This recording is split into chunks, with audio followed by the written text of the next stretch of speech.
you mentioned that you left directly after school. Yeah. You were telling me a story before we started the interview Yes. of actually watching television of what was going on in South Africa. Why don't you tell us that story? Because I think it's extraordinary. Yes, well, what was amazing about getting to Britain was suddenly the whole news blackout that was here, of course, no longer applied. So we were watching the 9 o'clock news every night, and we could see for the first time what was actually happening in our own country. And one of those things one night was watching some riots, and basically the cameraman from the BBC was filming those, but in front of the camera was someone that was in our class of 79, Brian Tilley, who himself was filming and then exporting video for use overseas. And to our horror, we were watching him doing that, and then he was shot and fell in front of us on the 9 o'clock news. We said, my God, that's Brian Tilley. And luckily he did survive, but he said to us later, how boring it must be to live in a country where there's no revolution going on. Well, at least he looked at the bright side. Yes, exactly, exactly. Yes. Now, would you say that Rhodes University was a hub for liberal activism at the time? Absolutely. Yeah. And my father, bless him, saw me off at the airport to go to Rhodes in 77.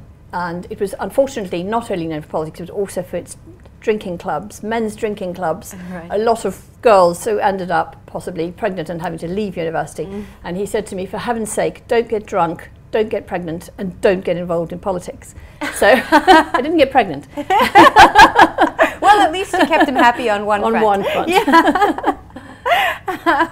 And tell me about the students in your class. I mean, we hear about these three. Were a lot of students at Rhodes at the time politically progressive? They were, and unfortunately, or fortunately perhaps, there was also quite a lot of cannabis smoking that went on as well. So on a Monday morning, sometimes the class would be quite depleted, and I used to joke that either, unfortunately, they were being detained and questioned, or they'd been arrested for smoking pot, which I no longer call dacha because I've been gone too long. But we did actually have some friends who used to grow it themselves and dry it on the washing line. Really? Which I thought was fairly casual, yes.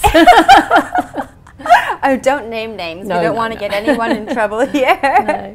Now, we hear that Spark and Berger both came from middle-class backgrounds. What would you say it was that made them so politically active?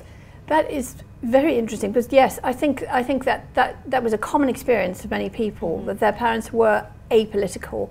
But Mary in particular remembers a teacher who was their Afrikaans teacher, and when the Soweto riots were going on, and in fact, like her, I matriculated in 1976, which was when they happened.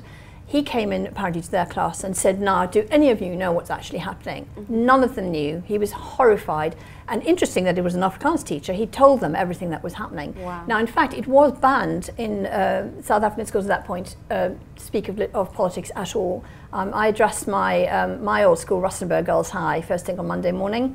I think there are 820 of them now. I don't think they probably weren't all in the hall, but basically I was telling them, our history teacher wasn't allowed to talk about politics. None of them were, and yet all these things were going on. But you know, we couldn't talk about them. And I was impressed that this teacher actually did, and that started Marion thinking.